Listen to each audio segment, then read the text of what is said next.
पैदल यात्रा करना, पैदल घर से निकल जाना और अपने मन में ये ठान लेना कि मुझे उस जगह जहाँ मेरी तमाम तमन्नाएं, तमाम ख्वाहिशें पूरी होंगी, उस जगह तक मुझे पैदल जाना है। ये यकीन पे चलना है, यकीन के रास्ते पे चलना है। इसी यकीन के रास्ते पर चलते हुए आपने श्रद्धालुओं को देश के विभिन्न भागों से माता वैष्णो देवी के दर्शन करने के लिए, पवित्र गुफा तक पहुंचने के लिए पैदल चलते हुए स्ट्रेट लाइन के कैमरे से आपने देखा निहंग सिख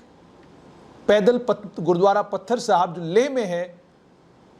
वहां के लिए पैदल सफर करते हुए आपने निहंग सिखों को देखा। आपने एक पति पत्नी को देखा जो पैदल सफर करते हुए बाबा बर्फानी की जो पवित्र गुफा है, अमरनाथ यात्रा जिसे कहते हैं, उस बाबा बर्फानी की गुफा तक पैदल सफर कर रहे हैं, वो भी आपने स्ट्रेट लाइन के कैमरे से देखा। अब इसी तरीके से इसी यकीन, इसी विश्वास और इसी भरोसे के सफर पर चल पड़े हैं एक नौजवान जिनका नाम है शिहाब छुटूर। शिहाब छुटूर जो हैं ये अथवनाड, कोट्टकल, मल्लापुरम, केरला के रहने वाले हैं और बहुत हिम्मत वाली और बहुत बहादुरी वाले सफ़र पर वो निकल पड़े हैं। सफ़र है मक्का का और यकीन ये है कि 2023 में जब हज हो रहा होगा तो हज के वक्त पर शिहाब छुटूर जो हैं वो अपने मन में ये यकीन लेकर चल पड़े हैं कि वो मक्का पहुंच जाएंगे और खुदा के घर में पहुंचकर वो भी हज में शामिल होंगे। शिहाब छुटूर ने अपना सफ़र मक्का के लिए शुरू किया है। पैदल वो मक्का की तरफ चल पड़े हैं। 8600 किलोमीटर का सफ़र वो तय करेंगे और 2023 में जब हज हो रहा होगा मक्का में तो वो भी मक्का मुअज़्ज़मा में हज में शामिल होंगे और खुदा के घर में इबादत करने का उनको मौका मिलेगा। और आप जानकर हैरान होंगे कि Bharat, Pakistan, Iran, Iraq, Kuwait और इन सारे देशों से होते हुए वो सऊदी अरेबिया पहुंचेंगे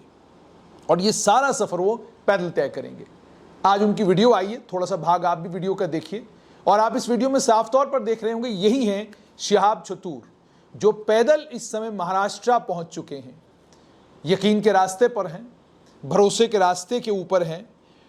और एक साल, शिहाब खुद कहते हैं कि एक साल लगा उन्हें अपने जहन को इस सफ़र के लिए तैयार करने में। और उन्होंने ये भी कहा कि आप कितनी भी प्लानिंग कर ले वो आपकी मदद नहीं कर, वो प्लानिंग आपके काम नहीं आ सकती है क्योंकि आपको ये बहुत लंबा सफ़र पैदल तय करना है। इसलिए आपने क्या प्लान किया है इससे कोई फ़र्क नहीं पड़ता, फ़र्क इससे पड़ता है कि आपका मकसद क्या है। जब आपका मकसद ये है कि आपको 2023 में जब हज हो रहा होगा मक्का में और आपको वहाँ पहुँचना है और खुदा के घर में जब बाकी तमाम लोग वहाँ पर इबादत कर रहे होंगे, तवाफ़ कर रहे होंगे, तो आपको भी उस तवाफ़ में शामिल होना है, आपको भी उस हज में शामिल होना है। जब उनसे बात की गई तो उन्होंने कहा कि मुझे कोई भी शख्स नहीं मिला जिससे मैं इसको लेकर कोई एडवाइस लेता, सुझाव लेता, पूछता जाना कैसे है, पहुंचना कैसे है, रास्ता कहाँ से है, रास्ते में क्या दुश्वारियां आएंगी, क्या दिक्कतें आएंगी, मुझे कोई नहीं मिला जिससे मैं पूछता। हमने सिर्फ सुना है कि लोग पैदल मक्का जाया करते थे, लेकिन कोई भी आदमी आज इस वक्त जिंदा नहीं है जो ये बता सके कि पैदल यहाँ से मक्का पहुँचना कितना मुश्किल है, रास्ते में कहाँ रुकना है, कहाँ बैठना है, ये बताने के लिए कोई भी नहीं है। और आप जानकर हैरान होंगे कि जब केंद्र सरकार के समक्ष ये सवाल आया, एक्सटर्नल अफेयर्स मंत्रालय के सामने जब उनकी गुजारिश की एप्लीकेशन पहुंची, वो भी परेशान हो गए। उन्होंने कहा कि कैसे होगा, आपकी एप्लीकेशन की जो परमिशन है, इजाज़त है मक्का पहुंचने की, वो हम आपको कैसे देंगे, क्योंकि इतने सारे देशों से होकर जाना है। अब इतने सारे देशों में सबसे इंपॉर्टेंट ये है कि आपको पाकिस्तान से, ईरान से, इराक से, कुवैत से, सऊदी अरेबिया से होकर जाना है और इन सब देशों के अलग अलग वीज़ा हैं। इन सब देशों का वीज़ा आपके पास होना चाहिए, तब आप इन देशों से जा सकते हैं, और वीज़ा वो भी पैदल वाला। जब ये सब चीज़ें उनके सामने पहुंची तो पहले उनको समझ नहीं आया, वो बता रहे हैं पहले उनको समझ नहीं आया कि इस एप्लीकेशन का किया क्या जाए, क्योंकि इससे पहले कोई इस तरह की एप्लीकेशन उनके सामने आई ही नहीं। आज़ाद भारत में कभी कोई उनके पास गया ही नहीं ये एप्लीकेशन लेकर कि जनाब मैं पैदल जो है मक्का जाना चाहता हूँ, पैदल खुदा के घर के दीदार करना चाहता हूँ, पैदल जाकर खुदा के घर के दीदार करना चाहता हूँ। लेकिन उसके बाद शहाब ने जब अपनी फरियाद उनके सामने रखी और एक्सटर्नल अफेयर्स मिनिस्ट्री ने भी इस एप्लीकेशन को पढ़ा और शहाब की श्रद्धा को, शहाब की यकीन को, उनके भरोसे को समझा, तो उसके बाद उन्होंने सिर्फ वो कन्विंस नहीं हुए बल्कि उन सभी ने शहाब को एनकरेज किया। शहाब को कहा कि आप आगे बढ़िए, कोई बात नहीं। और शहाब खुद कहते हैं मेरे परिवार की तरह, मेरे दोस्तों की तरह एक्सटर्नल अफेयर्स मंत्रालय ने भी मुझे कहा कि हम भी चाहते हैं आप इस सफ़र पर जाएं और हमारी शुभकामनाएं आपके साथ। उसके बाद जब शहाब को इजाज़त मिल गई तो मालाबार में हीरो के जैसा वेलकम हुआ उनका। लोगों ने अभिनंदन किया उनका कि आप इतने बड़े सफ़र पर जा रहे हैं, मक्का जा रहे हैं, खुदा के घर में जा रहे हैं, इतना सफ़र करके जा रहे हैं। और आप ये भी जानते हैं कि मेरा ज़ाती तौर पे ये मानना है, मैं माफ़ी चाहूँगा अगर किसी को मेरे अल्फाज से ठेस पहुँचे, मगर मेरा ज़ाती तौर पे ये मानना है कि आप किसी भी यात्रा पर निकलें, आप किसी भी सफ़र पर निकलें, अगर वो पिलग्रिमेज है, अगर वो सफ़र आपने पिलग्रिमेज के मकसद से किया है, अगर वो यात्रा आपकी धार्मिक यात्रा है, तो ये कुछ बुज़ुर्ग ये कहते हैं कि जो तकलीफ़ आप सफ़र में झेलते हैं, जो पैदल चलते चलते जो आपको थकान होती है, जो आपको प्यास लगती है, जो आपको कई जगहों पर खाने के लिए कुछ नहीं मिलता, कभी बारिश हो जाती है तो सर छुपाने के लिए छत नहीं मिलता, ये सारी दिक्कतें और परेशानियां जो आपको आती हैं, ये आपका इम्तिहान होता है। और जब आप अपनी मंजिल पर पहुंचते हैं तो मंजिल पर आपकी इन तमाम परेशानियों को आप झेलते हैं, इन तमाम परेशानियों को आप बर्दाश्त करते हैं, उसके बाद जब आप अपनी मंजिल पर पहुंचते हैं तो मंजिल पर पहुंचने का वो जो सुकून होता है वो बिल्कुल अलग होता है। जहाज़ में जाते हैं तो वो अलग सुकून है, आप समुद्री रास्ते से जाएं उसका एक वक्त वो भी था, लोग समुद्री रास्ते से जाते थे, लंबा सफ़र था, बड़ी परेशानियां झेलनी पड़ती थी लोगों को मक्का जाने के लिए। आप किसी भी रास्ते से जाएं, कहते हैं सफ़र की जो तकलीफ़ है, वो जो आपका किसी जगह पहुंचने का इरादा है, और उस इरादे को लेकर जब आप घर से निकलते हैं तो जो लोग धार्मिक हैं, जो लोग मानने वाले हैं, वो लोग ये कहते हैं कि मज़ा तो सफ़र में है, इबादत तो असल में वहाँ पर जाकर होती है, लेकिन ये जो रास्ता आप चलते हैं, जो तकलीफ़ें आप सारी झेलते हैं एक मिशन के साथ, एक इरादे के साथ, इसका अपना ही मज़ा है, इसका अपना ही आनंद है। शहाब जो हैं वो शहाब का ये जो सफ़र है, इस सफ़र को सोशल मीडिया के ऊपर कैद किया जा रहा है। जैसे हमने आपको एक वीडियो दिखाई, ये भी किसी व्लॉगर की वीडियो है, वो शहाब के सफ़र को कैद कर रहे हैं। शहाब महाराष्ट्र पहुँचे तो फ़ौरन वीडियो बन रही है कि शहाब यहाँ पहुँचे हैं और ये वही हैं जो मक्का के सफ़र पर पैदल चल पड़े हैं और 2023 में जाकर जो मक्का में पहुँचेंगे और हज के वक्त में ये हज में शामिल होंगे। अब जो इर्द गिर्द उनके लोग हैं वो ये कहते हैं कि जो शहाब का ये सफ़र है,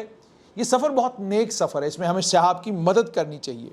अब शहाब ने साथ में क्या किया है कि हल्का सा बैग लिया हुआ है और तय ये किया है कि हर दिन वो 25 किलोमीटर चलेंगे। 25 किलोमीटर चलने के बाद उन्होंने ये कहा है कि उसके बाद मैं आराम करूंगा और आराम करने के बाद दोबारा 25 किलोमीटर चलूंगा। लेकिन उन्होंने कहा कि ये सबसे बड़ी परेशानियां जो हैं, जो भी आएंगी, वो तो उसके बाद शुरू होंगी जब केरला को वो छोड़ेंगे और केरला से बाहर वाले राज्यों में जाएंगे, और जब देश को छोड़कर पाकिस्तान और बाकी देशों से इनको होते हुए गुजरना है, जब वहाँ से गुजरेंगे तो उन्होंने कहा है कि दिक्कत तो वहाँ होगी। लेकिन उन्होंने ये कहा है कि वो कोशिश करेंगे हर रात वो एक मस्जिद में गुजारें, ढूंढेंगे किसी मस्जिद को जिस मस्जिद में वो रात गुजार सकें। और उन्होंने ये भी कहा कि मैंने टेंट कोई नहीं लिया है क्योंकि मैंने ये तय किया है कि मैं थोड़ा थोड़ा चलूँगा, इसलिए मैंने टेंट कोई नहीं किया है, लेकिन हो सकता है मुझे बाद में टेंट की ज़रूरत पड़े। अब शहाब को लेकर ये कहा जा रहा है कि उनका अपना तखमीना ये कि शायद फरवरी के महीने में, फरवरी 2024 में, फरवरी 2023 में शहाब जो हैं वो मक्का पहुंच जाएंगे। उन्होंने कहा ये मैं जो ही मक्का पहुंचूंगा मेरा ख्वाब जो है वो शर्मिंदा ताबीर हो जाएगा। 6 साल मैंने सऊदी अरेबिया में काम किया है। मैंने ख्वाब देखना शुरू किया पैदल हज का जब मैं सऊदी अरेबिया में काम कर रहा था, और उन्होंने कहा कि इंशाल्लाह मैं मक्का 8 महीनों में पहुंचूंगा और मैं 8640 किलोमीटर का सफ़र तय करके मक्का पहुंचूंगा। हमारी भी शहाब को शुभकामनाएं इस लंबे सफ़र के लिए। अल्लाह उनके इस सफ़र को कामयाब करे। वो मक्का